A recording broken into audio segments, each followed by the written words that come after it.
cómo funciona el miedo en mí. Así como decías que hay ciertos ejecutivos que no se avientan a emprender por mantener la seguridad de lo que ya tienen, es decir, un trabajo súper bien pagado seguramente. Sí. Es más, un sueldo que seguramente yo nunca he ganado en toda mi vida, ¿no? O sea, yo nunca he ganado esos sueldos de ejecutivo, nunca.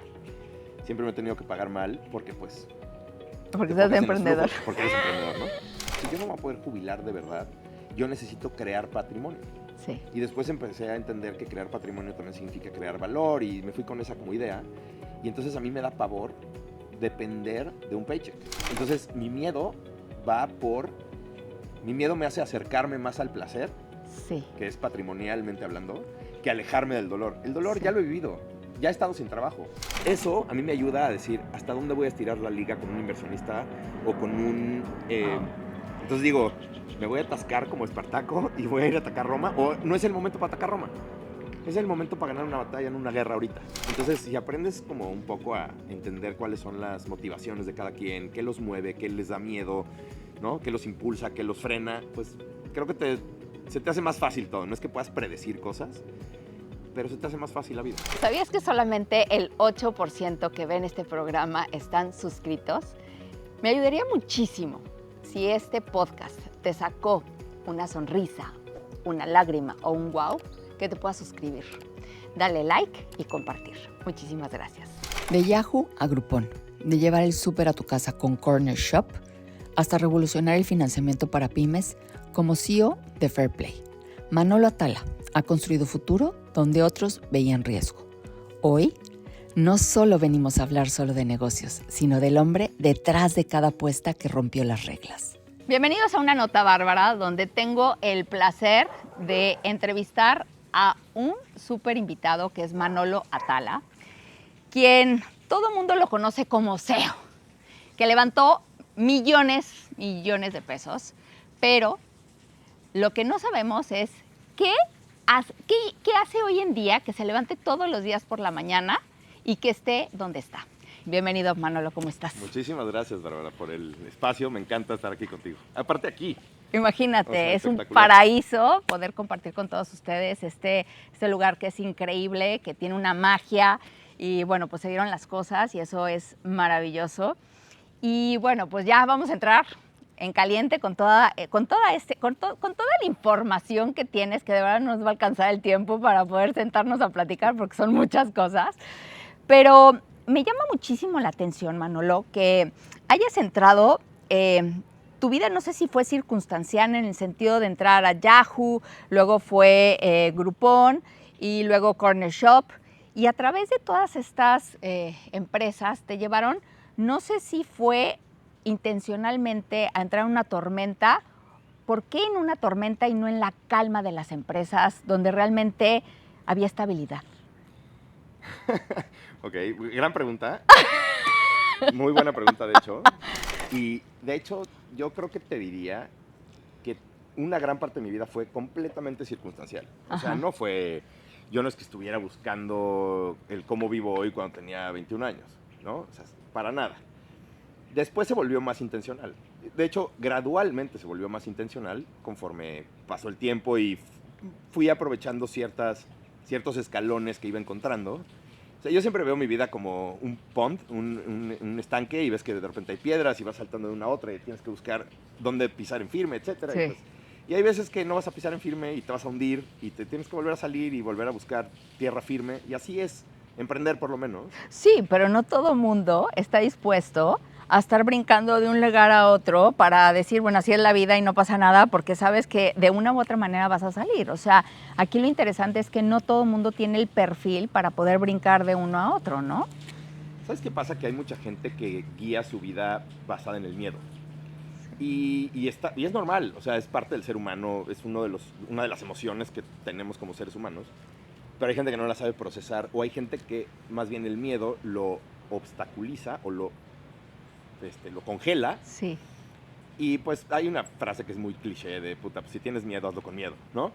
Pero Sí. es real, la verdad es que es muy real esa frase porque pues siempre te va a dar miedo hacer Sí. cosas, brincar al vacío, entrar en una relación, abrir una empresa, cerrar una empresa, correr a una persona, contratar a una persona. Nunca sabes si va a ser la persona indicada o no, del modelo de negocio que estás eligiendo. No sabes al principio si la vas a reventar o si no. tienes que brincar de todos modos y tienes que ir construyendo en el aire. Ahora, ¿por qué? A ver, a mí me gustaría como entrar un poquito en la pregunta que a lo mejor es muy obvia, pero mucha gente confunde el hecho de poner un negocio a ser emprendedor. Entonces, desde tu perspectiva, ¿cuáles serían las diferencias?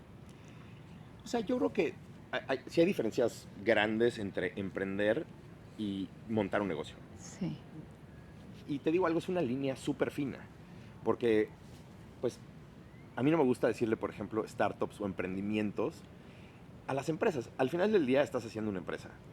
sí, Haga lo que haga yo, si lo quiero escalar a hacer una empresa de 100, 200, 500 millones de dólares, o poner una farmacia, pues al final del día es una empresa, ¿no? sí, Eh, yo creo que la gran diferencia está en cómo desarrollas cierto skill set o cómo desarrollas tu modelo de negocio estratégicamente para ver si lo escalas o no.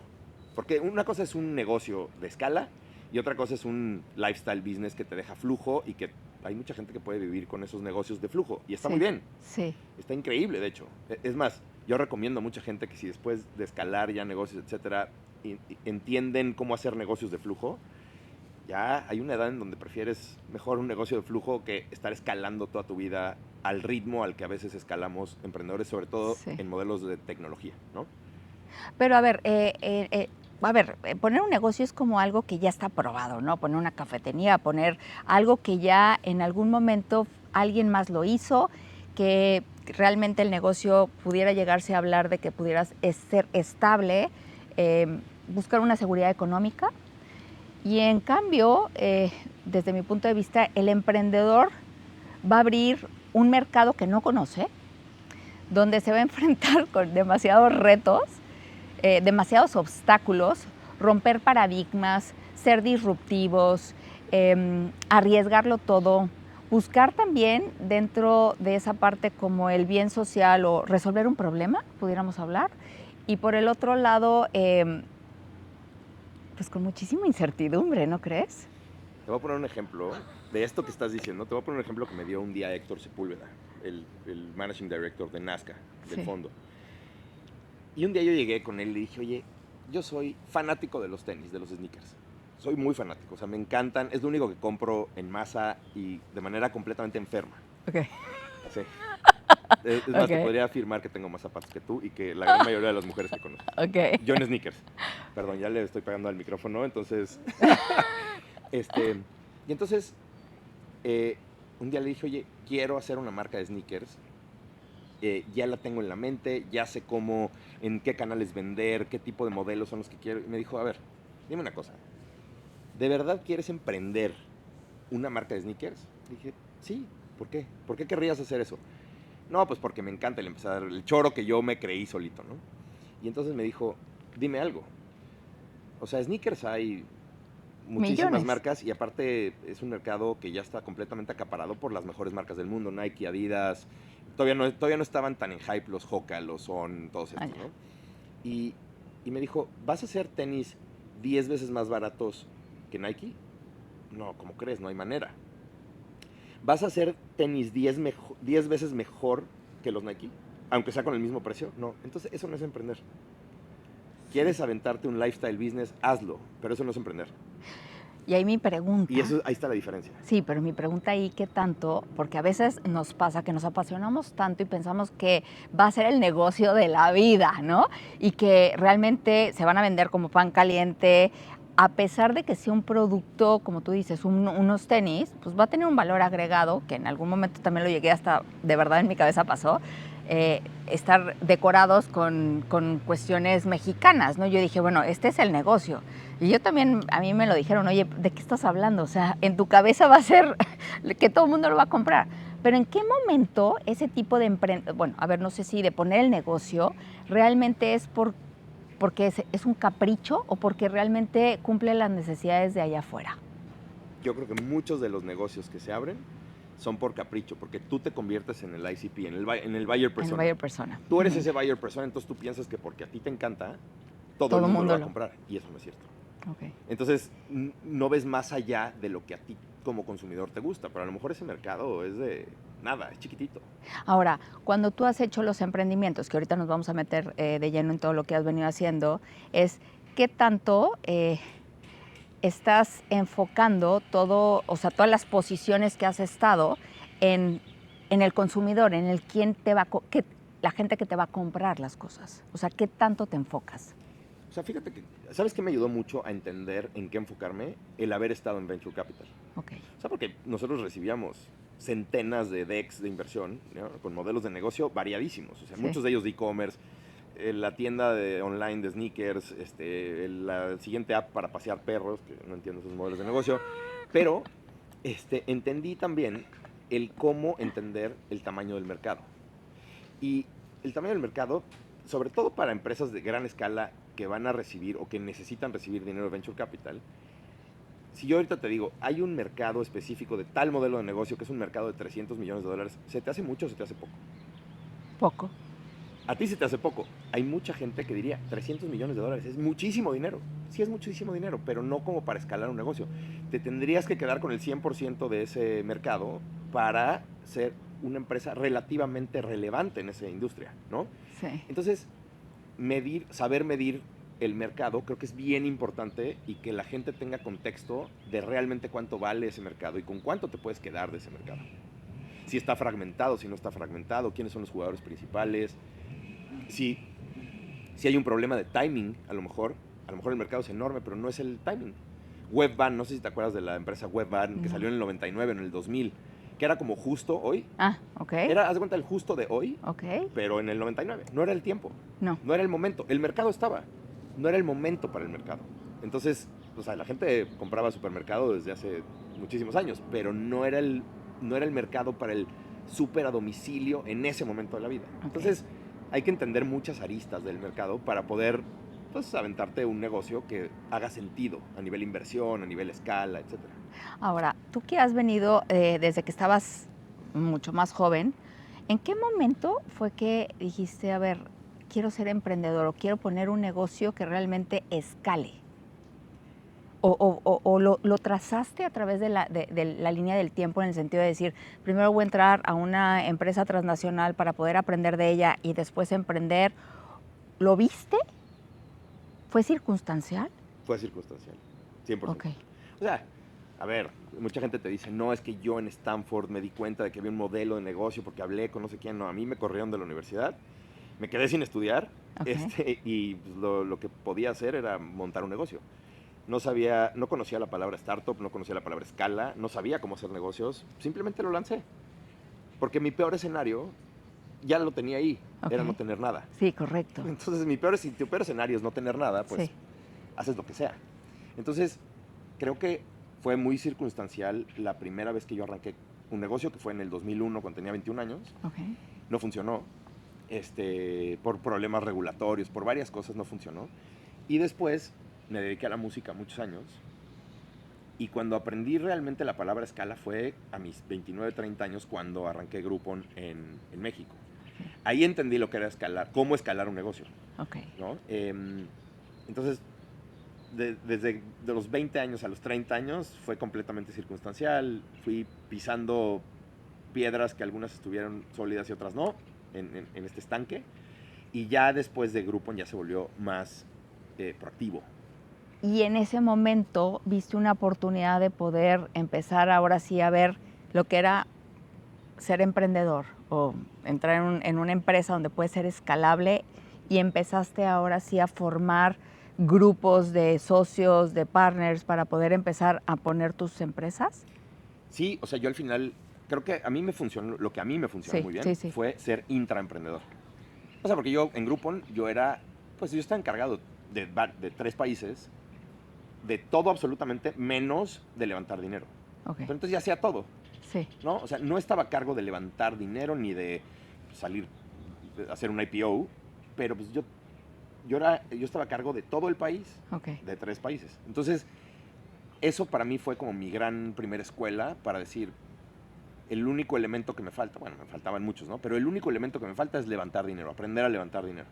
Y después lo empecé a aprender con Pulpomatic, con mi socio ahí, con Baris, con Javier, ahí aprendí un poco de eso y ya mi paseo por Nazca, por un fondo de Venture Capital, me dio como ese head start para decir, ahora ya creo que puedo yo levantar dinero on my own y pues fue cuando lancé Fair Play con Andrew. Ok, y en ese inter, ¿te metiste a estudiar algo para poder aprender todos los conceptos? ¿Te pusiste a leer? ¿O cómo es que adquiriste el conocimiento? ¿Por medio de experiencia? Fue 100% experiencia, Ok. hablar con otros emprendedores. Y ¿sabes qué también me ha ayudado muchísimo? A mí no me da pena en lo absoluto decir que no sé. Ok. O sea, a mí no me... La gente como que finge saber para no sentirse que lo juzgan de ignorante, de tonto, de lo que sea. Y a mí me puede importar -2 eso. Sí. Me da igual.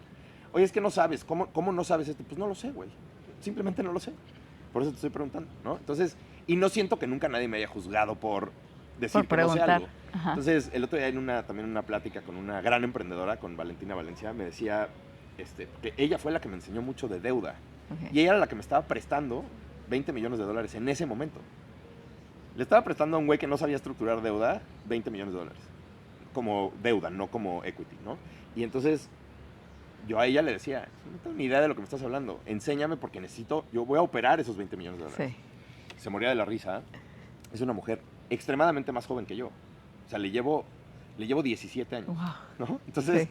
y ella se moría de la risa y me explicó muchas de las cosas. Y yo le hablaba a otros emprendedores que sí sabían de estos temas de estructuración de deuda y les decía, güey, no sé qué significa esto. Y entonces me daban medio mis cátedras por teléfono, por Zoom, etcétera. Y así aprendí todo.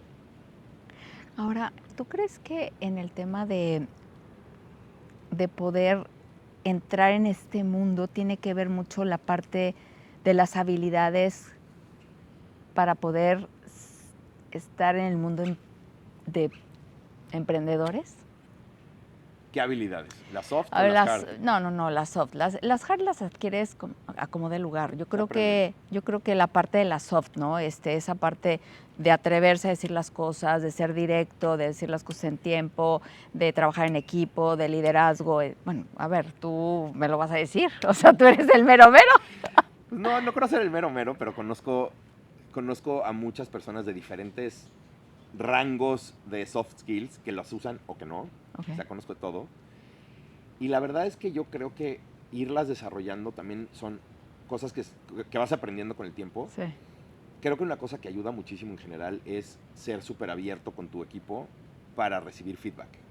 Y eso te ayuda muchísimo a desarrollar soft skills. Porque si no eres abierto con tu equipo y no sabes recibir crítica, nunca vas a aprender qué mejorar o qué no. Y hay mucha gente que no sabe recibir crítica, o aunque sea crítica constructiva. Sí. Y entonces es gente que se queda con el mismo estilo, con su misma cultura, que puede ser buena o mala. Lo que yo sí creo es que si tú no desarrollas esas habilidades, va a ser bien difícil que puedas liderar equipos que te duren mucho, Sí. que tengan este endurance a la velocidad a la que necesitas que vayan, con el nivel de compromiso que necesitas que tengan, etc. Si no tienes esas habilidades, tu rotación va a ser gigantesca. Y lo peor de todo es que no vas a atraer al talento adecuado. Y eso es horrible. No tener al talento adecuado para cada etapa de tu compañía no te va a llevar al éxito.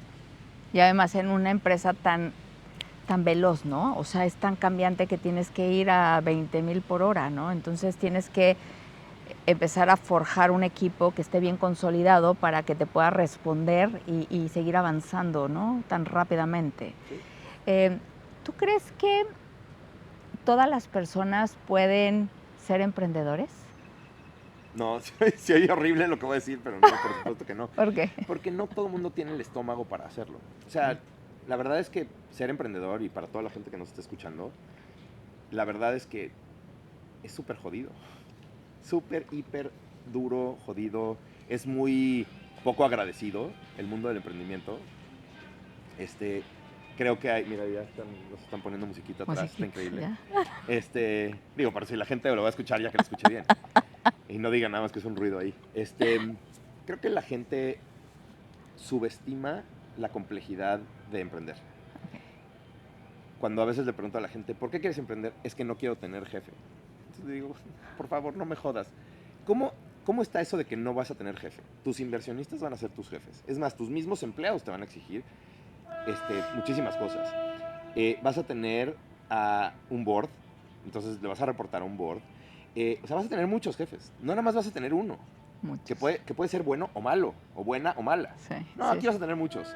Diferentes stakeholders, vas a tener que vas a tener que navegar con diferentes personas en diferentes momentos, etcétera. Eso está más jodido que tener un jefe o jefa, ¿no? Entonces, de entrada, sí vas a tener jefe. Luego, el tema de la incertidumbre. O sea, cuando tú estás en un empleo, imagínate que trabajas en una CPG, en la que sea, y pues tu cargo es gerente de cuentas o director de cuentas, lo que tú quieras. Y entonces tú tienes un simple objetivo. A veces extraño el tener un solo objetivo, que es atraer más cuentas, tener un pipeline lleno, cerrar deals, lo que sea. Cuando eres emprendedor, cambias el papel del baño al principio, limpias. Bueno, a la fecha, Andrew, mi socio y yo, de repente yo llego a la oficina y Andrew está limpiando la cocina porque nadie la limpió. Y ya llevamos varios años en esto. Sí. Y además de eso, pues tienes que levantar dinero y además de eso tienes que construir equipos y contratar gente y despedir gente y entrenar gente, que es lo más difícil, es gestionar gente en general. Y vas a tener que salir a vender, pero también tienes que construir tecnología al mismo tiempo y luego tienes que salir a hacer marketing y luego tienes que mantener tu CRM intacto para que la máquina de ventas funcione y luego tienes que ver temas legales que son divertidísimos y, bueno, tú lo sabes. Sí. Tú eres emprendedora y mamá aparte, yo no. No, o sea, tú además de todo eso, eres mamá. Entonces, Sí. pues, perdón por mi francés, pero chingate esa. Sí, sí, Haz sí, todas esas sí, cosas y además ten sí, hijos y además sí. ten una familia. Todo el mundo dice, quiero emprender para tener libertad. No me jodas, no vas a tener libertad en muchos años. No, y yo creo que algo que me estoy topando muchísimo es que en la generación X, muchos de los directores que llegan a una etapa donde tienen el capital, a lo mejor, vamos a hablar, es de poner un negocio, tampoco se atreven a poner un negocio, es el tener cada 15 días un cheque que te llegue, una seguridad económica, difícilmente se van a mover de ahí a poder estar en una situación donde no saben qué va a pasar, ¿no? Entonces, creo que sí, coincido muchísimo contigo, que se tiene que tener un perfil, a ver, lo voy a llamar así, yo creo que cuando tomamos nosotros decisiones o nos acercamos al placer o nos alejamos del dolor. Y las personas que realmente están emprendiendo con esa incertidumbre, creando disrupción, pues se enfocan más en todo aquello que pueden llegar a lograr y no ver todo lo malo que puede llegar a pasar, porque son diferentes enfoques. Entonces creo que va por ahí, que no todo el mundo está apto para poder ser emprendedor. Dijiste algo clave, yo creo, ¿eh? Ese tema de alejarse del dolor, yo creo que esa es la clave por la que no emprenden. Porque cuando piensan en, es que me puedo ir mal, Sí. es que puedo tener un mal socio, es que puedo cerrar o gastarme todos mis ahorros o la inversión que le metí o lo que sea. Si te pones a pensar en todas las cosas malas que te pueden pasar, pues nunca vas a hacer nada. No. Pero si sales al mundo, literal, si sales al mundo y te paras en la calle un día, pues pueden pasar muchas cosas malas. ¿Qué hueva ponerte a pensar en todas esas cosas malas? Pues sal y vete a tomar el café que te ibas a tomar. Pero, ¿te pueden atropellar? Sí. Sí, Pero pues vete a tomar el café. Yo voy pensando en el café. claro. No voy pensando en el si me van a atropellar o no. Sí me cuido, no cruzo la calle a lo idiota, pero voy pensando en qué café quiero pedir. A ver, totalmente, pero aquí el punto es que ni siquiera piensan en ir a salir a tomarse el café.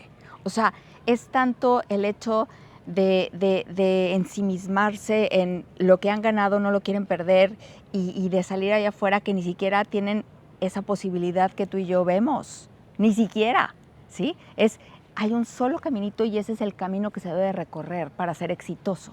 Porque ahí me voy a meter en algo bien interesante. Mira, mi papá en algún momento, yo trabajaba en HP, estuve 3 años como Country Product Manager, primero de calculadoras y luego de supplies. Y en algún momento, cuando yo pensé salirme de HP, mi papá me dijo, a ver, espérame, ¿de qué me estás hablando? O sea, a ver, si quieres ser exitosa, tienes que trabajar en una empresa transnacional como lo has venido haciendo ahora. Ni se te ocurra, ¿sí? Y ahí fue cuando de repente dije, a ver, espérame, o sea, ¿de qué me estás hablando?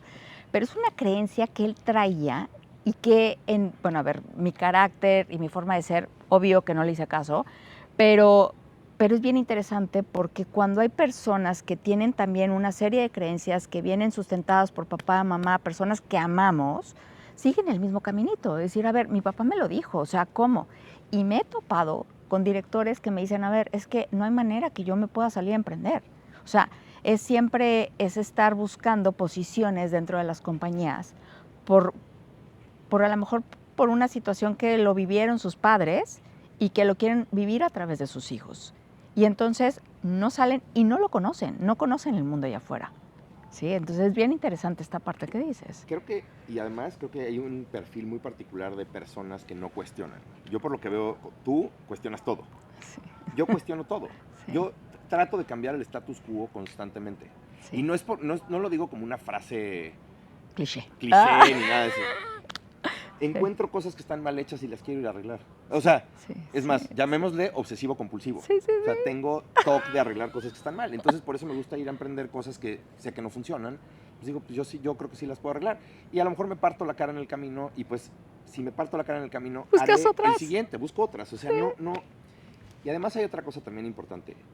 Te voy a decir cómo funciona el miedo en mí.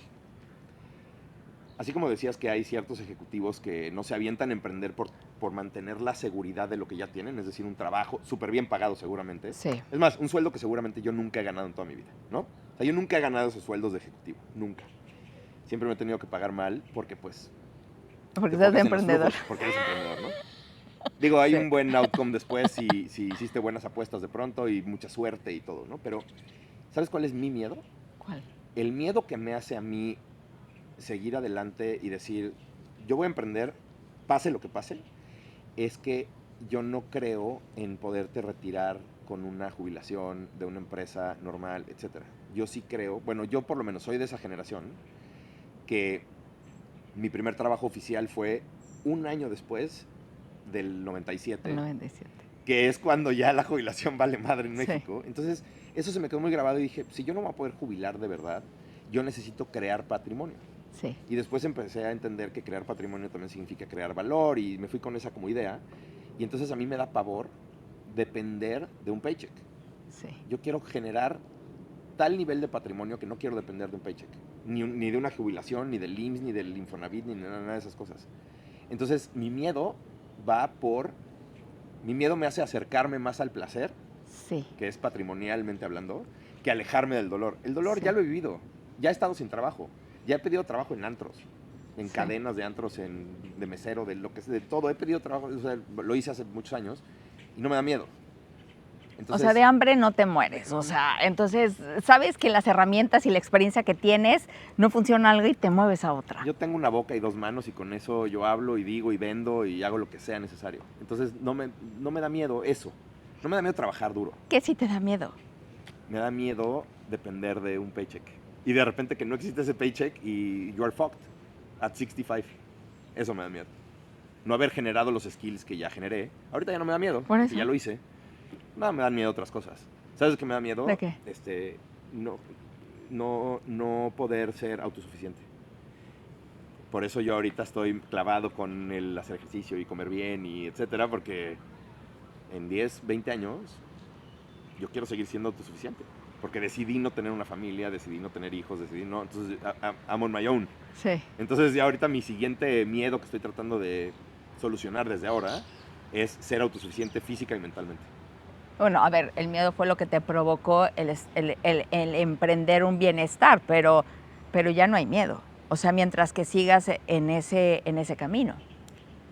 Ese miedo ya no. Ah, ok. O sea, de poder, o sea, si ahorita mañana todo se va al carajo, pasado mañana ya empecé con otra cosa. Ok. Vendiendo algo, y a mí no, te digo, de nuevo, no me da miedo que me digan ignorante, así como tampoco me da miedo trabajar en lo que sea. O sea, por vergüenza no vamos a parar. Ok, ahora, me quiero meter un poquito en el tema ¿cuál fue el rol que viviste desde pequeño en tu familia? O sea, he oído que un gran ejemplo que tuviste al momento de poder aventurarte y eso fue tu mamá, ¿no? que te enseñó y que a lo mejor fue un parteaguas de decir no tenerle miedo a poder salir adelante, ¿no? Platícanos un poco lo que viviste tú en tu seno familiar, que fue lo que te ayudó a estar hoy en día en la situación en la cual estás. Pues el ejemplo que siempre digo de mi mamá, yo aprendí a trabajar gracias a mi mamá porque vi una capacidad como de mucha garra, no sé cómo decirle, pero de mucha garra, de mucha fuerza. Pues era una mujer que nos tuvo, bueno, a mí me tuvo a los 21, 22 años y desde que yo era chiquitito, ella, es más, hablando de justo, hace rato, mi mamá hizo ese modelo de negocio pero en los 80s, Wow. con su coche. Wow. Se iba a la central de abastos a las 4 de la mañana, compraba, hacía el súper para todas las señoras de las lomas y se los iba a entregar todos los días y hacía sus rutas. Y entonces ella iba todos los días a la central de abastos y compraba, bueno, a la viga y compraba pescado y verdura y abarrotes y todo. Y se iba y tenía a unas señoras les entregaba el lunes, a otras el martes y así. Hizo el modelo como de justo, haz de cuenta, pero completamente offline, ¿no? En su coche. Y así empezó. Y después tuvo, o sea, acabó teniendo bodegas en la central de abastos y le fue muy bien y ya se retiró. Pero fue el ejemplo para mí de que ella empezó con ganas. No empezó con, no tenía un papá millonario, ni una mamá millonaria, o sea, ella empezó con ganas y con necesidad. Y eso es lo que yo vi desde chiquito. Entonces, para mí, levantarme temprano a ir a trabajar, pues yo lo hacía los veranos con ella. Okay. Me iba a la tienda y me metía a la dulcería y pasé en la caja, pero desde que tengo 8 o 10 años. Y fue el modelo que empezaste. Ahora, que eso fue lo que te impulsó a ti a decir, no pasa nada, me aviento y vámonos para enfrente. O sea, no voltear atrás a decir, ya no hay. La verdad no se me cierra el mundo, o sea, lo que sea, siempre para mí como que a veces soy a lo mejor demasiado optimista. Sí. Pero si no fuera optimista no podría ser emprendedor. Porque pues, ser emprendedor es aventarte literal al vacío sin saber si vas a caer en blandito. Eso a mí lo que me dio fue como la herramienta de decir, pase lo que pase, me voy a aventar a hacer algo. Oye, puta, ¿vengo de la industria financiera? No, y tengo una fintech. ¿No? ¿Vengo del mundo tecnológico? No, pero pues entré a Groupon y ahí aprendí cosas y luego a Corner Shop y fui aprendiendo. ¿Sabía de flotas vehiculares? No, pero pues lanzamos Pulpomatic. O sea, como que no, el modelo que sea, o sea, tal vez no me metería a hacer biotech, ¿no? O sea, tal vez no me metería a hacer cybersecurity o cosas muchísimo más complejas. O sí, me asocio con alguien que sí sepa y yo hago el go-to-market y salgo y vendo. O sea, no se me cierra el mundo y eso es creo que lo que me ayuda a mí a poder hacer pues casi lo que sea. No me da miedo. Pero a ver, Manolo, en algún momento el ser emprendedor no es una línea recta, o sea, es una montaña rusa de, a veces estás con que te dicen que sí, luego de repente te caes y luego vuelves a subir, y esto es híjoles, de emociones tremendos, desde estar súper alegre, de repente súper triste y de repente te levantas, ¿no? Ahora, hay momentos que te has topado con ciertas decisiones que no te han dejado dormir y que digas, esto sí ya se fue, y que te haya dolido y que hayas dicho, ¿y ahora qué? Sí, varias veces. Varias veces me ha pasado eso. O sea, sobre todo decisiones que yo tomé. No que las tomó alguien más, que yo tomé. O sea, te voy a poner un ejemplo, ¿no? Sí. En el 2022 empezamos a negociar una línea de deuda muy, muy grande. Ya estabas en Fairplay. En Fairplay, ok. Entonces empezamos a negociar una línea de deuda enorme, $100 millones de deuda, ¿no? Entonces, ya al final, digo, para que tengas contexto, o la gente que tenga contexto, teníamos un abanico de posibilidades. Y dentro de ese abanico de posibilidades había un fondo que ahí sí yo lo elegí. Yo dije, nos vamos a ir con ese. Y gente internamente de mi equipo me decían, ¿por qué con ese y por qué no con otros? Yo decía, había otros más baratos, había otros, ¿no? Yo decía, no, con ese porque tiene como los mejores términos en general, no sé qué, pero eran dólares. Y yo decidí al final del día irme por los dólares. Ay. Yo no sé cuántos años tengas tú, pero en toda tu vida nunca habías visto que el peso se apreciara como se apreció en el 2023 y 2024. Sí. ¿No? O sea, que bajara de 20 a 16. Nunca lo había visto yo. Y entonces, pues eso, cuando tienes deuda en dólares y tú colocas dinero en pesos y tienes que repagar en dólares, pues tú tienes los fondos de deuda en dólares te dicen tienes que comprar coberturas. Sí, las coberturas Las cambiarias. coberturas cambiarias. Sí. Y entonces, cuando compras esas coberturas y el peso se aprecia, la gente pensaría, pues te va a salir más barato comprar esos dólares.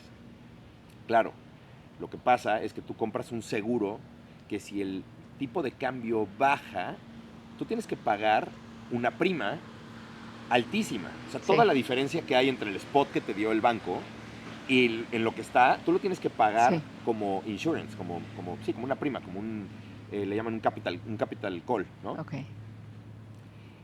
No, no es un capital call, ahorita me acuerdo del nombre. Y entonces, eso casi nos quema la caja por completo.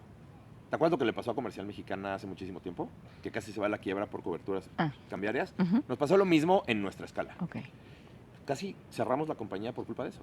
¿Y cómo De cerrar. saliste? ¿Cómo saliste? Pues la verdad fue Negociando con negociando con el los fondo. fondos, negociando con nuestros inversionistas que nos ayudaron a Ok. inyectarle más dinero a la compañía. Con el equipo comercial también, colocando más dinero, con el equipo de producto y de crédito, ¿no? Para aceptar más créditos, que eso luego nos metió en otro problema. O sea, la verdad, nunca en mi vida le había pasado tan mal como 2023, diría, finales de 2023 y casi todo 2024.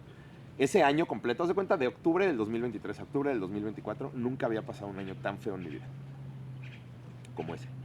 Y son decisiones que tomé yo al final del día y yo las tuve que arreglar y negociar. ¿Pero qué pasaba por tu cabeza? ¿Es la responsabilidad de todo el equipo por una decisión que había sido tuya, el haberte equivocado, o sea, no sé si hubo culpa en este tema o fue como que lo tomaste todo en equipo?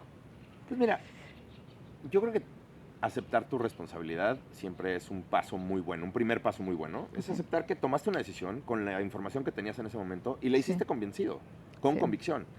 O sea, porque no tomé esa decisión a lo tonto. Tomé esa decisión convencido. Y si me dicen, si yo regresara al tiempo, seguramente la volvería a tomar. Ok. Entonces, la tomé convencido. Fui accountable de esa decisión y me puse a negociar todo lo que tenía que negociar con ayuda de todo el equipo. De los dos, o sea, nosotros dos cofundadores y el equipo de management que también son como cofundadores, Javier, Fer, Gina, Caro, todo el equipo también, Marcela. O sea, todos hicieron su parte para poder salir de ese hoyo y salimos de ese hoyo. Y la verdad es que sí sentía que se podía ir todo a volar, pero nunca me dio miedo el que se fuera a volar. Simplemente decía, uff, qué coraje haber armado todo este equipo tan increíble de talento, esta tecnología que construimos, todo este portafolio de clientes que ayudamos todos los días, ¿no? Que les inyectamos capital de trabajo para crecer sus negocios, todo. Qué mierda que todo se vaya al carajo por un tema circunstancial, Sí. político, bueno, de tipo cambiario del mercado, ¿no? Entonces, sí me daba como mucha tristeza que todo se fuera a volar por esa parte, pero no me daba miedo volver a empezar desde cero otra vez. Okay. Eso nunca me ha dado miedo.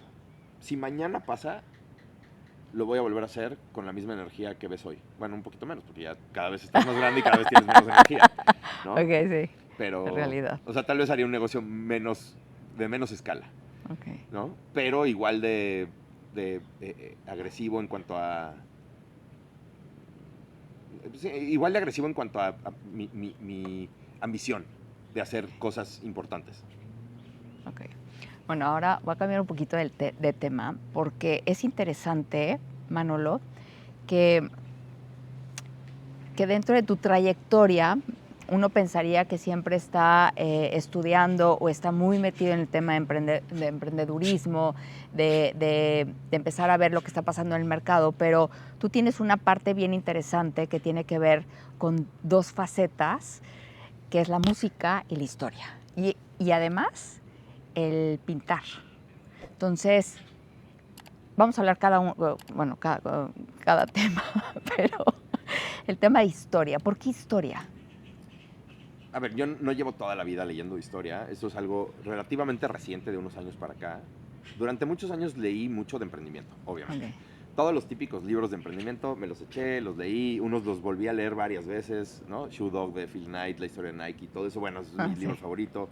Y de pronto, la verdad es que me asqué un poco de ya leer todo el tiempo de emprendimiento. O sea, porque estás emprendiendo todo el día, estás hablando de KPIs todo el día, de OKRs, de esto, de Sí. puta, como que ya luego llegar a tu casa y leer de lo mismo te cansa. Bueno, a mí me Sí, cansa. sí, sí. Y entonces me empiezan a recomendar algunos libros, sobre todo de novela histórica, y empiezo a leer algunos. Tampoco creas que he leído 500 libros de historia o 200, ¿no? Pero he leído algunos que sí me han marcado como un antes y un después de lo que para mí significaba la historia y cómo la he usado. Y sobre todo que hay temas que me han apasionado más que otros, ¿no? Y los utilizo mucho como para pensar en estrategia del negocio. ¿Por qué? O sea, me llama mucho la atención que el hecho de meterte a la historia, coincido muchísimo contigo, la historia es parte de nosotros, de dónde venimos, y por qué hoy estamos como estamos, ¿no? Para empezar. Cuando empezamos a ver desde Alejandro Magno, a empezar también a ver todo el tema de estrategia, de las guerras, etcétera, es cómo tú extraes esa información de la estrategia y la empiezas ahora sí a aterrizar en lo que tú sabes hacer. Eso está interesantísimo. ¿Cómo lo hiciste o cómo empezaste a visualizar todo esto? Mira, te voy a poner tres ejemplos para que Venga. sean como tangibles, ¿no? Sí. Para que se entiendan más fácil. Te voy a poner tres. Uno, por ejemplo, el desembarco de Normandía. ¿Cómo fue? O sea, literalmente, ¿cómo fueron los meses anteriores del desembarco? ¿Por qué en esas playas en específico? ¿Por qué se involucró, más bien, por qué Estados Unidos e Inglaterra estaban involucrados en la guerra? O sea, los motivos por los cuales estaban involucrados, etcétera, el desembarco y cómo lo hicieron. O sea, ¿por qué lo hicieron por mar en lugar de por aire? Etcétera, ¿no? O sea, el Imperio Británico, por ejemplo, eran expertos navegantes y eran muy malos por aire porque ellos tenían que ser literalmente expertos navegadores porque son una isla, básicamente. Y bueno, una serie de cosas de estrategia de cómo hicieron eso. Y entonces, cuando yo me pongo a pensar a veces en, oye, tenemos que atacar, no sé, tenemos 5 o 6 targets, ¿no? Me pongo a pensar a veces, ¿qué hubiera hecho Churchill si hubiera tenido que elegir en qué lugares desembarcar para poder atacar al ejército alemán, etcétera? Entonces, yo solito me empiezo a crear mis correlaciones entre las cosas que hizo Churchill para desembarcar en Normandía y los 5 o 6 targets que tenemos que lograr en un time frame de 6 meses, haz de cuenta, ¿no? Ok. O, por ejemplo, cosas como ubicas Espartaco, este primer como el primer esclavo que se liberó, ¿no? Del Imperio Romano. Pues este güey, al final del día, lo único que quería era su libertad, ¿no? Sí. Y Sí. ya que la logró, empezó a pelear contra Roma. Pero se atascó. Y ya hubo un momento en que Corso, otro güey, se le puso en contra o sea, siguió avanzando cuando no tenía que avanzar y se tenía que haber metido al bosque y escaparse y ya ser libre, que era lo que realmente él quería, ¿no? Se atascó y quiso atacar Roma y pues se lo descapecharon, o sea, lo mataron, ¿no? Entonces, como que eso a mí me ayuda a decir hasta dónde voy a estirar la liga con un inversionista o con un... entonces digo, me voy a atascar como Espartaco y voy a ir a atacar Roma, o no es el momento para atacar Roma, es el momento para ganar una batalla en una guerra ahorita. No voy a ir a atacar Roma. O en otros momentos este es el momento en el que Julio César cruza el Rubicón, el río, y es como de, güey, ya no hay vuelta atrás. Si cruzas el río, ya no hay vuelta atrás, güey. Ya le declaraste la guerra a Roma y te van a ir a matar. Entonces, toma la decisión que tengas que tomar y si vas a cruzar el Rubicón, asume las consecuencias. Y entonces, como que yo solito voy como relacionando algunos eventos del negocio con eventos históricos y simplemente me ponen un modo como interesante como para tomar decisiones. Y esto te ha servido a ti también, el hecho de poder también predecir, o vamos a decirlo así, el hecho de las ideologías, ¿no? ¿Por qué la persona piensa lo que piensa, ¿no? Y cómo es que la persona puede tomar decisiones de acuerdo a también entender de dónde vienen. ¿Por qué? Porque a lo mejor vivimos, o hay un mexicano, viene un extranjero de Estados Unidos, otro de Inglaterra, y tienen culturas distintas, y poder comprender de dónde viene también ese tema de valores, ¿no? Y de valores y también de de cuáles son las creencias, motivaciones de esas sus personas. motivaciones, creencias, sí. Soy fan de los ejemplos. Un día, y para decirlo Sí. rápido, un día le estoy pichando al Banco de Desarrollo Alemán, que es la DEG.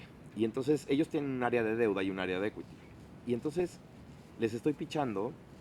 Yo por algún motivo entendí que ellos eran el equipo de deuda. Cuando es el equipo de deuda, mi pitch, no sabes la flojera que da.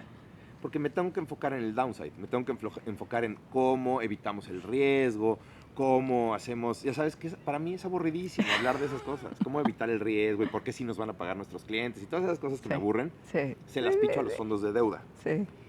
Cuando picho a los fondos de equity que le van a inyectar dinero a la compañía, les vendo el futuro. Y me emociono y les picho y mi energía es, haz de cuenta, 100 niveles arriba que cuando les picho a los de deuda. Y entonces yo me confundí porque había un par de personas del equipo de deuda en la llamada y me dejé ir y les empecé a pichar con una hueva monumental. Y entonces me dicen algo de un NDA y les digo, pues yo no firmo, como que yo nunca firmo NDAs cuando les mando información. No, pues es que nosotros, no, les digo, cuando le picho a los de deuda, siempre les pido firmar un NDA. NDA, ajá. Y cuando son los de equity, nunca firmo NDA, ¿no? Y entonces algo sale del NDA y le digo, pero ustedes no son el equipo de deuda. Me dice, no, somos el equipo de equity. Y ya iba a acabar la llamada, teníamos 7 minutos. No es cierto. Y yo así, oigan, se van a reír con lo que les voy a decir, pero pensé que eran el equipo de deuda y tengo siempre el pitch más de flojera de la historia cuando les picho a los de deuda, porque lo que quieren es oír cómo mitigo el riesgo. Si ustedes lo que quieren es escuchar el futuro de la compañía, si me dan estos 7 minutos que quedan para picharles, a la fecha seguimos en conversaciones después de años y tengo una relación súper cercana con ellos porque fui completamente honesto. Solo por entender quién era cada quien. En el momento que entendí que eran los de equity, sabía que les tenía que hablar de cierta manera. Sí. Si les hablaba a los de deuda, pues les hablaba de otra. O sea, y no es que con una persona yo sea de una manera y con otra sea de otra, pero mi narrativa cambia. Sí, totalmente. Entonces, si aprendes como un poco a entender cuáles son las motivaciones de cada quien, qué los mueve, qué les da miedo, ¿no? Qué los impulsa, qué los frena, pues creo que se te hace más fácil todo. No es que puedas predecir cosas, pero se te hace más fácil la vida, yo creo. Ok. Ahora, música. Cuando tú empezaste con música que te apasiona, bueno, es hard rock. Sí. ¿Lo dije bien? ¡Ah! Sí. Bueno, hay muchos subgéneros también.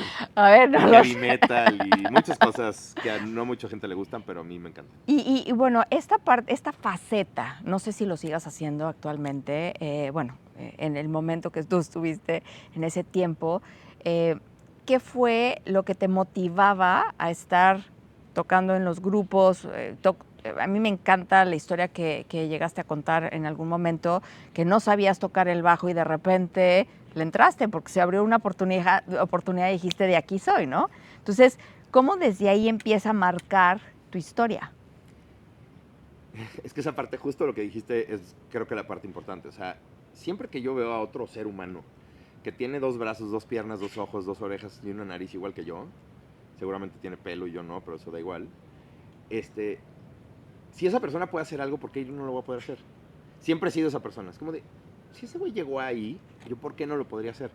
A ver, sí lo puedo hacer, tengo que ponerme a entrenar, tengo que ponerme a, ¿no? O sea, sí. Si quisiera ser un gran, de ahorita no sé si ya se me fue el tren, pero si quisiera ser un gran atleta, pues podría ser un gran atleta, porque pues esa otra persona también tuvo la oportunidad, la visión y el entrenamiento. A mí me falta el entrenamiento, tengo las ganas, tengo todo. Y entonces yo siempre sé que puedo hacer algo si alguien más ya lo hizo, ¿no? Y entonces con la música me pasó igual. Es como de, puta, pues si mis amigos pueden tocar, pues qué más da que yo lleve nada tocando y ellos lleven 15 años tocando, pues ya haré catch up en algún momento, ¿no? Pero sí me puse a ensayar y a entrenar brutal. Entonces me aventé nada más. Tenía muchas ganas de ser bajista o de tocar el bajo, de tocar un instrumento. Me tocó el bajo y pues lo hice. Oh, yo vi que volteabas para acá. Es que hay una iguana espectacular que está cambiando de piel, by the way. Está increíble. ¿Y tú la veías? ¿Te dio miedo? No, a mí no me da miedo, pero dije, yo no sé si te va a dar miedo. No, ya dije. Si fuera un cocodrilo, sí. Entonces estamos en la laguna de Cancún. Yo te hubiera dicho. Pero bueno, retomando el tema, la parte de la música hoy en día, ¿qué papel juega en tu vida? ¿Son momentos para poder levantarte al momento de escucharla o son momentos para poder hacerte un lado y como entrar en esa introspección? me sirve para todo. La verdad es que sí uso la Sí, música para absolutamente todo. todos los momentos de mi vida. Trato de incluir música y depende de qué música. O sea, tengo playlists para todo. Eso sí, o sea, en mis ratos libres o en cualquier momento que pueda, la verdad, hago playlists de todo. Ajá. Entonces tengo el playlist para hacer presentaciones. Eso es súper importante. Tengo un playlist para leer, que es completamente instrumental porque la letra de las canciones me distrae y no puedo leer, entonces es instrumental.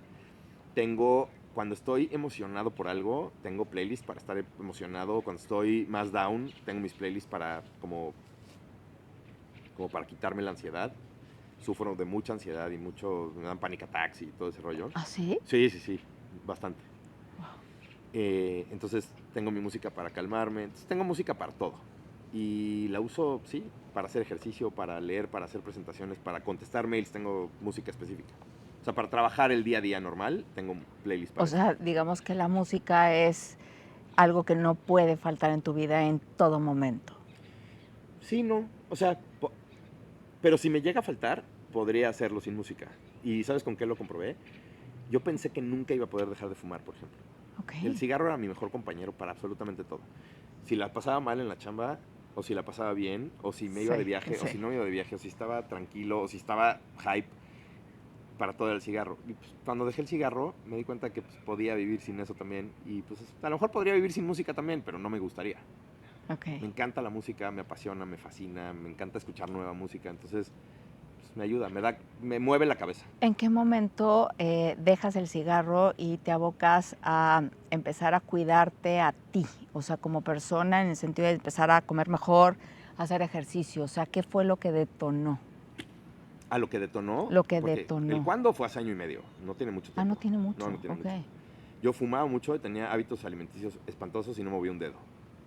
Eh, y lo que detonó fue, pues, acercarme a los 50 y decir, quiero llegar lo más saludable posible, Wow. porque no quiero no ser independiente tan a temprana edad. O sea, yo sí creo que voy a vivir 80 y tantos, 90 y tantos años. Y me falta un buen para eso. Sí. Entonces quiero que todos esos años vivirlos lo más independientemente posible. Y aparte de mí, mi pasión más grande en la vida es viajar. Ok. Entonces, puta, no poder viajar y no poderme mover y no poder caminar mucho. A mí me gusta caminarme en las ciudades. Es lo que más me apasiona. Entonces, puta, no poderlo hacer, eso me motivó muchísimo. Ok. Ahora, ¿qué haces? Hoy en día, ¿haces algún deporte? ¿Cuál es como tu rutina diaria donde te abocas a cuidarte un día a la vez? Justo, un día a la vez. No hago Ironmans, no hago maratones. O sea, yo sí soy de los que corren así demasiado. Es como de, los ladrones corren, ¿no? Yo por qué voy a correr tanto. Sí. No, yo corro, cuando estoy en playa, por ejemplo, ahorita que me paso una temporada en playa, salgo todos los días en la noche a correr. Eso sí, invariablemente, porque me encanta la sensación de correr en la noche Sí, en playa. sí, deli. Entonces corro Deli. nada, 5 o 6 kilómetros, pero diario. Ok. Cuando estoy en México, mezclo entre remo estático y correr. Igual me voy al bosque de Chapultepec o algo así, o a la Condesa ahí a correr, a Ámsterdam. Ujú. Y llegué a hacer pesas el año pasado, me salí del gimnasio, lo quiero volver a retomar. Empecé con pesas, lo quiero retomar ahorita. Y de hábitos alimenticios no es que esté a dieta ni nada, simplemente es como corté harinas, azúcares y como bien, proteína, súper bien. mucha proteína, Ok. atascado con la proteína, licuados de proteína, barras de proteína, carne, pollo, pescado, etcétera. Y ya, o sea, y ensaladas y verduras y normal, pero nada. ¿Qué cambió internamente en tu cuerpo? O sea, ¿cambió tu forma de pensar? ¿Cambió tu forma de energía? O sea, ¿qué fue lo que pasó? Energía, muchísima. Impresionante. O sea, la energía sí me cambió brutal. Dejando el cigarro, pues obviamente lo sientes cuando corres. Sí. Yo corría 2 cuadras y estaba como ahorita, sudando Sí. así de por el calor, corriendo 2 cuadras. Y Sí. ahorita pues ya corro, no mucho, 6 kilómetros y No, bien. está bien. O sea, no tengo tema con 6 kilómetros, 7, puedo, o sea, no me pasa nada. Y el tema de la alimentación sí es un tema de energía brutal. Sí. O sea, el no sentirte inflamado. Ay, sí. Porque las azúcares y Deli. las harinas y todo eso te inflama mucho. Sí. ¿No? Entonces, no sentirte inflamado, no sentirte cansado, no sentirte con mental fog, Sí, sí, sí. ¿no? Eso me lo cambió la alimentación. Brutal. O sea, cambia impresionantemente, o sea, que te despiertes y es como esa lucidez, con tomar decisiones de buen humor, o sea, wow. Sí, no todos los días me despierto así, pero muchos más que antes. Sí, pero a ver, no siempre comemos todo el tiempo súper saludable, ¿no? Entonces también depende mucho también lo que le metemos al cuerpo, ¿no? Sí, Sueño. soy malísimo todavía. Ojalá todo el mundo escuchara a la doctora Lisa Sacal y Ah, le hiciera sí, caso. es maravillosa. Maravillosa Lisa Sacal. Sí. Ojalá le hiciera caso. Yo la escucho mucho, pero no le hago caso, entonces ese es el problema. O sea, ¿cuánto duermes? Duermo poco, duermo 5 o 6 horas Ok. diario. Debería de más. A veces sí duermo un poquito más. El problema también es cosas que me ha dicho ella, por ejemplo, tienes que dormir en absoluta oscuridad. Sí. Y yo no puedo.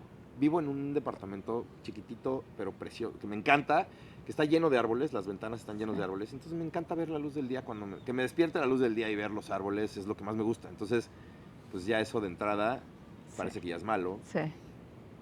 El silencio total tampoco me gusta, a veces duermo con la ventana abierta y todo, me gusta el ruido de la vida y de la calle, entonces pues tampoco uso ni tapones, ni antifaz, ni todo oscuro. Y la verdad es que tampoco le hago mucho caso en no pantallas 1 hora antes de dormir. Tampoco le hago caso. El de comer 3 horas antes. Eso sí, ¿Ah, eso sí? sí a veces. Okay. A veces en la noche trato de no, porque eso ya es por la edad. O sea, porque ya te cae pesado. O sea, ya comer ciertas cosas en la noche ya me caen más pesadas. Sí. Y no me gusta dormir pesado o despertarme inflamado. Sí. Eso ya lo hago es como por la gente que ya no chupa tanto, porque las crudas ya no las aguanta. Sí. Yo tampoco por eso como tanto en la noche. Pero mi problema es, me acuesto y le doy a YouTube, o sea, como si no hubiera un mañana. ¿Y qué ves en YouTube? Normalmente, sí, videos de geopolítica, eso es lo que más veo, y recetas de cocina. Wow. O sea, ver recetas de cocina. O sea, a ver, cocinas. Pues no es que cocine, pero me encanta ver recetas de cocina y, o sea, en mi interior siempre voy a ser un gordo feliz. Toda mi vida voy a ser un gordo feliz. Entonces, ver recetas de cocina y saber cómo hacer una picaña, aunque no la haga. Simplemente ver, o sea, cómo hacer un brisket. Puedo ver 100 videos de cómo hacer un brisket y nunca en mi vida he hecho un brisket. Wow, wow. ¿Y geopolítica?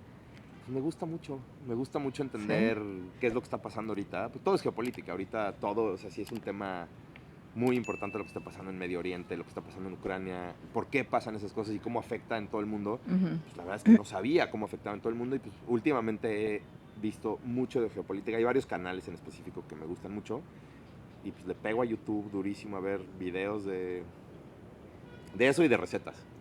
Ahora, ¿qué es lo que normalmente tú te alimentas? ¿Algún periódico, algo para ver constantemente en lo que está pasando? Algo muy breve, muy corto, como White Paper, no sé si lo ves. Mi querido René y Carlita, obviamente.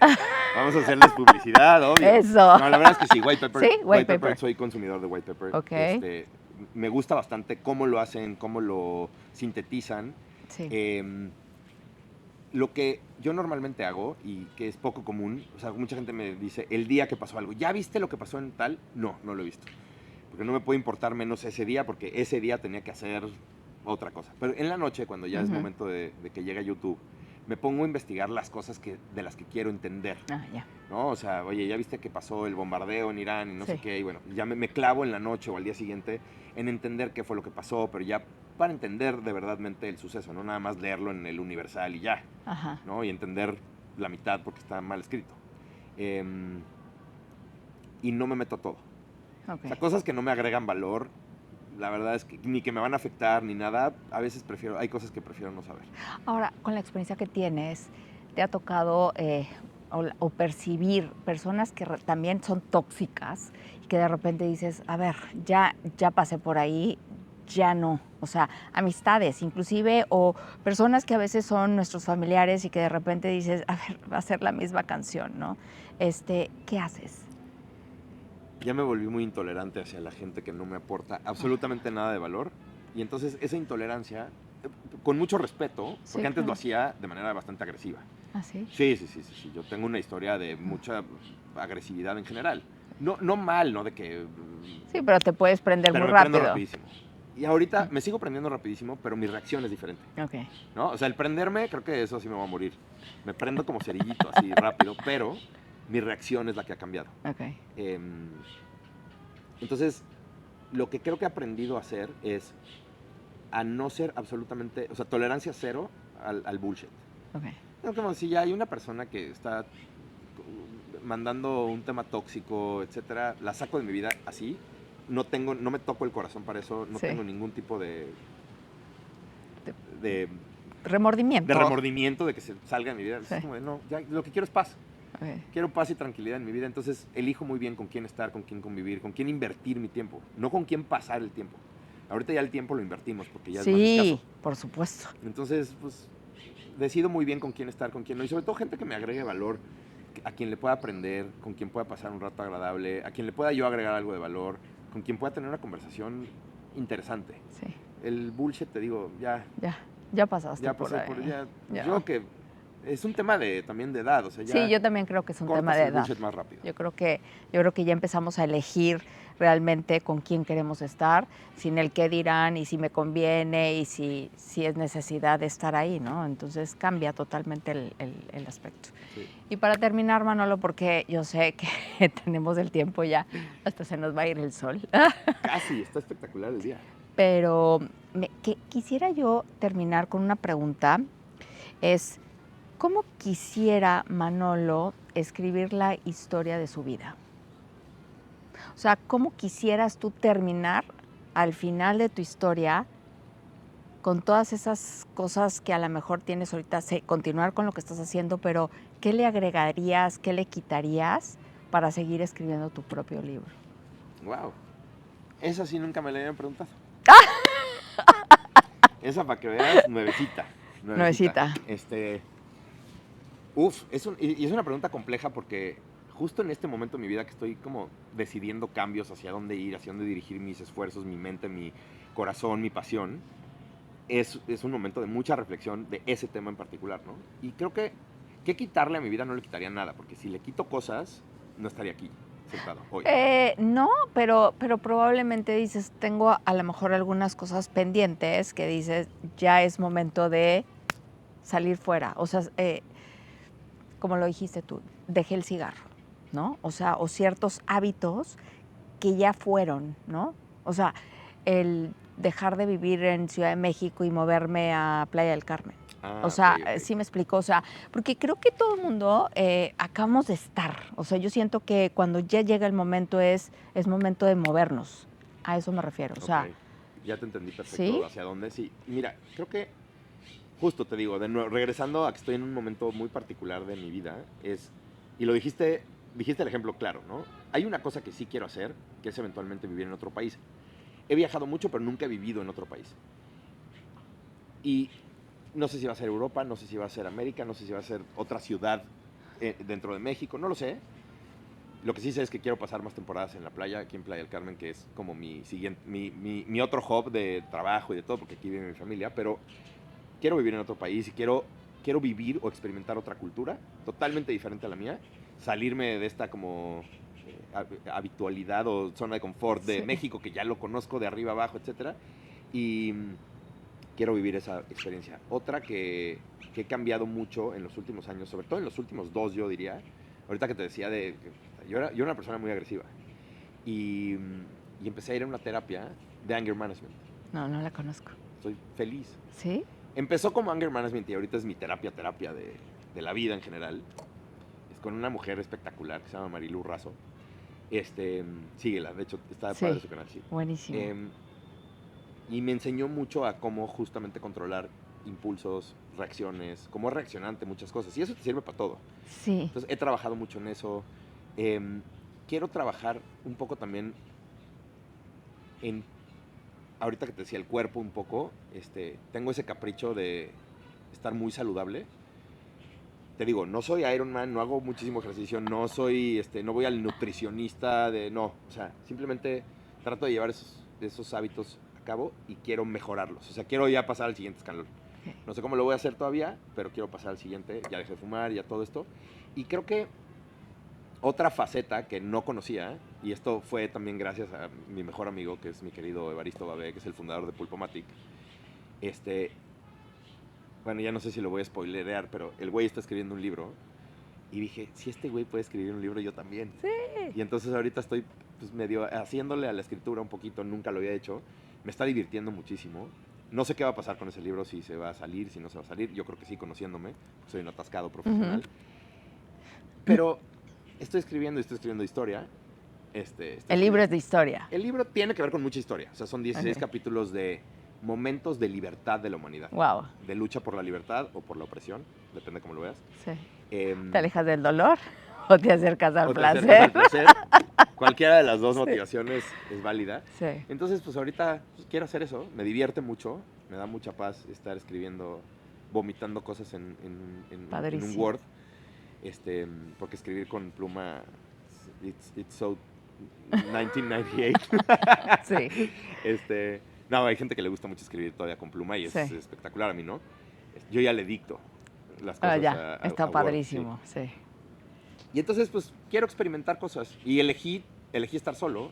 O sea, no tener una familia, no tener hijos ni nada. Entonces, mi vida, lo que quiero que diga el capítulo final de mi vida es: hice lo que me dio mi regalada gana. No le hice daño a nadie. Viví lo que tenía que vivir. Y quémenme y aviéntenme al mar de Playa del Carmen. Eso es lo que quiero que diga al final. Pues, a eso venimos, yo creo. Yo sí me acerco al placer. Sí. Yo sí soy más hedonista en ese aspecto. O sea, yo no me alejo del dolor, más bien me acerco al placer, que es lo que me gusta. Y vas solucionando y siempre consigues lo que te propones. Hasta ahora sí. Y si no, pues algún día me frustraré. Pues sí, pero a veces no puedes tener todo lo que quieres. No, a ver, vas posponiendo, te vas moviendo, pero al final del día pues, llegas a donde quieres llegar. Pues sí. Pero tú lo sabes muy bien. Yo, por ejemplo, no puedes tener todo, porque si yo quiero el nivel de libertad que estoy luchando por tener, pues no puedo tener una familia. Ok. ¿No? O sea, no puedo tener hijos. Me tendría que dedicar a mis hijos. Y no me quiero dedicar a un third party. Quiero dedicarme a mí al 100%. Soy muy egoísta en ese aspecto. Pero no puedes tener todo. No podría imagínate querer tener hijos y también querer viajar por el mundo toda mi vida. Pues tampoco. No, pero a ver, cuando fácil. uno toma una decisión, tiene siempre que dejar una cosa para poder continuar el camino, ¿no? Entonces, conforme uno va avanzando, va a darle prioridades a lo que realmente te mueve y con lo que te vas a sentir bien tú. Entonces, si eso está increíble. Y creo que la vida no está escrita de que tenemos que ser de una manera u otra, sino saber elegir para poder estar bien, ¿no? Y eso está increíble. Pues se cierra una etapa, Manolo, increíble que nos hayas podido compartir tu historia. Y creo que muchos años por delante te avecinan con esa garra, ¿no? Con ese modelo de vida que va enfocado en estar bien tú y disfrutarlo tú. Y se me hace maravilloso. Pues muchísimas gracias Manolo. De verdad, qué gozada. Haber estado aquí, aparte, estuvo espectacular. Está increíble, ¿no? Sí. Pero bueno, muchísimas gracias por compartir este episodio. Y si les gusta el episodio, por favor, compartan, suscríbanse y denle like. Gracias.